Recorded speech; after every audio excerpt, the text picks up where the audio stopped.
ഇന്ന് തന്നെ സബ്സ്ക്രൈബ് ചെയ്യൂ, നിങ്ങളുടെ പ്രിയപ്പെട്ട ഷോസ് കാണൂ. ഈ വീടിന്റെ വാടക തന്നെ ഒരു മാസം 40,000 രൂപ വരും. 5 മാസത്തെ വാടകയെങ്കിലും അഡ്വാൻസ് ആയി കിട്ടണം. അത് തന്നെ 2 ലക്ഷം രൂപ വരും. എന്റെ നോട്ടത്തിൽ ഇതൊന്നും തന്ന് വീടെടുക്കാനുള്ള വാങ്ങൊന്നും നിങ്ങൾക്ക് കാണുന്നില്ല. അവിടെ നിങ്ങളെ ആരും തടയില്ല, ഇറങ്ങിപ്പോകാനും പറയില്ല. പിന്നെ ഇവളെ ഇങ്ങോട്ടേക്കാ കെട്ടിച്ചു വിട്ടത്. ഇവള് നിൽക്കേണ്ടത് ഇവിടെ തന്നെയാ. രോഹിത് വന്നാലും ഇവിടെയല്ലേ വരൂ. അതുകൊണ്ട് ഇവളിവിടെ തന്നെ നിൽക്കട്ടെ.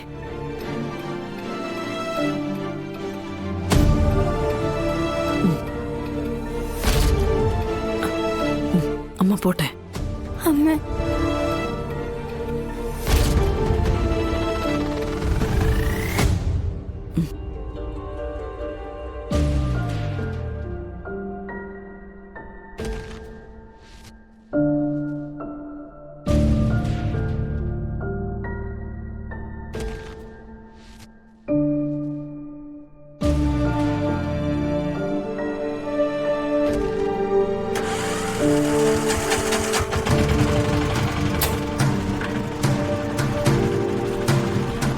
ആമേ, ശാരദാമ്മ എത്ര നല്ല രീതിയിലാണ് സംസാരിച്ചത്.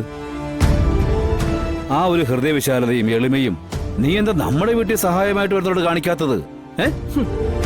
ഇത് വിഷ്ണുവിനെ കിട്ടാൻ വേണ്ടിയും അവളെ ഇവിടെ കയറ്റി താമസിപ്പിക്കാൻ വേണ്ടിയുള്ള ശാരദാമ്മയുടെ അടവാ. ഇതേ ഇവിടുത്തെ കണ്ണുകൾ ഇളക്കാൻ വേണ്ടിയുള്ള വരവായിരുന്നു.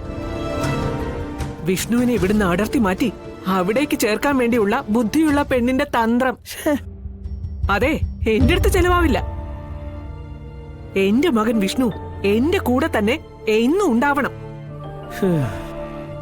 പിന്നെ അവളുടെ കാര്യം, ഇനി ഇതുപോലുള്ള അവളുടെ ഓട്ടവും ചാട്ടവും ആയിട്ട് വന്നോ അന്ന് ഇവളെ പിടിച്ച് വീട്ടിൽ നിന്ന് പുറത്താക്കും.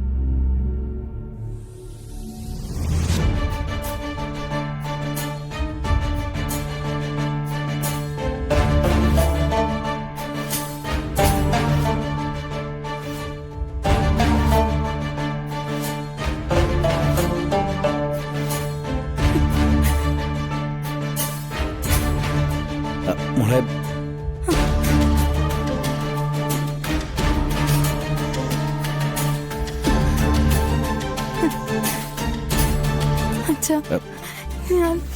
വേണ്ട മോളെ, മോള് കാണിച്ചത് തെറ്റ് തന്നെ. നീ ചെന്ന് ഭാമയെ സമാധാനിപ്പിക്ക.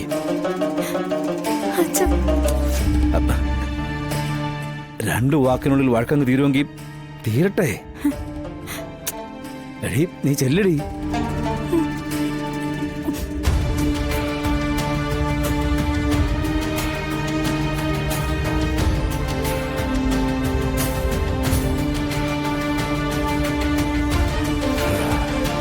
ഭാമ കുഴിയിൽ നിന്നും മറ്റൊരു കുഴിയിലേക്കാണല്ലോ വീണ്ടും നടക്കുന്നത്.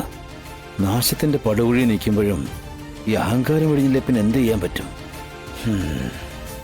അനുഭവിക്കുക, അത്ര തന്നെ. വരുന്ന എല്ലാം അനുഭവിക്കുക.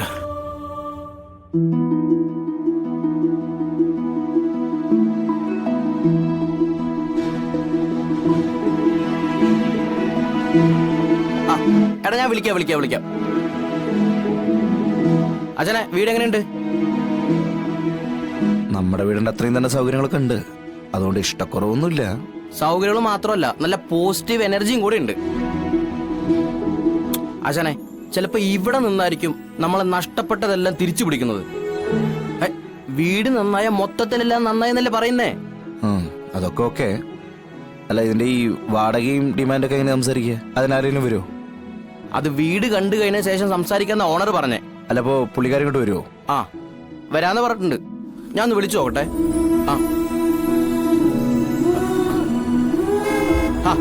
ഹൗസ് ഓണർ എത്തി.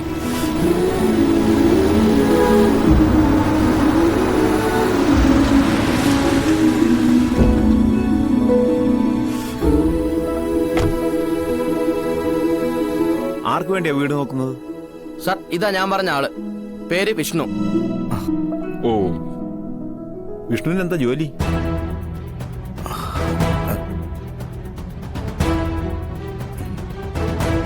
ജോലി എന്താ ജോലിയില്ലേ? ജോലിയുണ്ട്. ചിട്ടിപ്പിരിവാ. ഓ, ആ ചിട്ടിയുടെ പരിപാടിയാ. എന്റെ ഈ വീടിന്റെ വാടക താങ്ങിക്കൊണ്ടുപോകാൻ പറ്റുന്ന ആളാണെങ്കിലേ ബാക്കി കാര്യങ്ങൾ സംസാരിച്ചിട്ട് കാര്യമുള്ളൂ. മാരീഡാണോ? ആ മാസം എന്ത് വരുമാനം കിട്ടും? കുഴപ്പമില്ലാത്ത രീതിയിൽ കിട്ടും. ഇതെന്തിനാണെന്നറിയാം ഇങ്ങനെ ചോദിക്കുന്നത്. ഈ വീട്ടിൽ താമസിക്കാൻ പറ്റുന്ന ആളാണെങ്കിലല്ലേ വീട് കൊടുത്തിട്ട് കാര്യമുള്ളൂ. ഈ വീടിന്റെ വാടക തന്നെ ഒരു മാസം 40,000 രൂപ വരും. 5 മാസത്തെ വാടകയെങ്കിലും അഡ്വാൻസ് ആയി കിട്ടണം. അത് തന്നെ 2 ലക്ഷം രൂപ വരും. എന്റെ നോട്ടത്തിൽ ഇതൊന്നും തന്ന് വീടെടുക്കാനുള്ള വാങ്ങൊന്നും നിങ്ങൾക്ക് കാണുന്നില്ല. പിന്നെ അത്യാവശ്യം സാമ്പത്തിക ഭദ്രതയുള്ളവർക്കേ ഞാൻ വീട് കൊടുക്കാറുള്ളൂ. എന്നാ പിന്നെ നമുക്ക് പോകാൻ കമല. ഇത് നമ്മുടെ ഒതുങ്ങത്തില്ലെന്നാ സാറ് പറയണേ. അല്ല, ഞാനത് നിങ്ങളെ വിഷമിപ്പിക്കാൻ വേണ്ടി പറഞ്ഞൊന്നുമല്ല.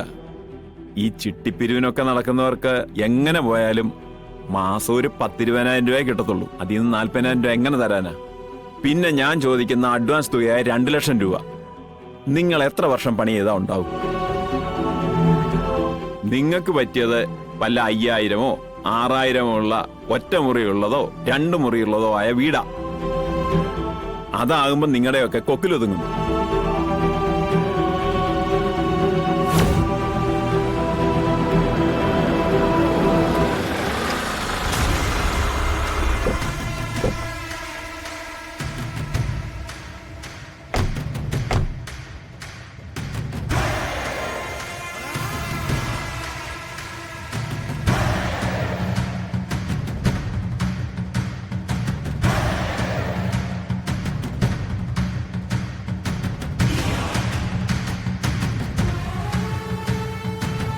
അത് ജില്ലാ കളക്ടർ ശാലിനി വിഷ്ണു അല്ലേ?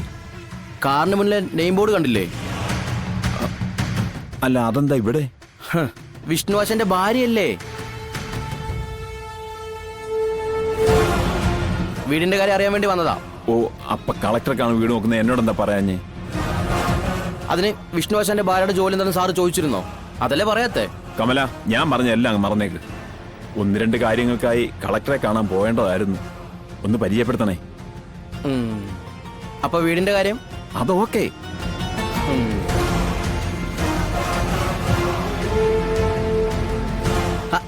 എടത്തെ സോറി മാഡം, ഇതാ ഹൗസ് ഓണർ. മാഡം, ഞാൻ ശ്രീധരൻ. ഇതുപോലുള്ള 3-4 വീട് വാടകയ്ക്ക് കൊടുത്ത് ജീവിക്കുന്ന ഒരാളാ. വീട് ഇഷ്ടപ്പെട്ടോ? ഇഷ്ടപ്പെട്ടിട്ടുണ്ടെങ്കിൽ എനിക്ക് 100 വട്ടം സമ്മതമാണ്.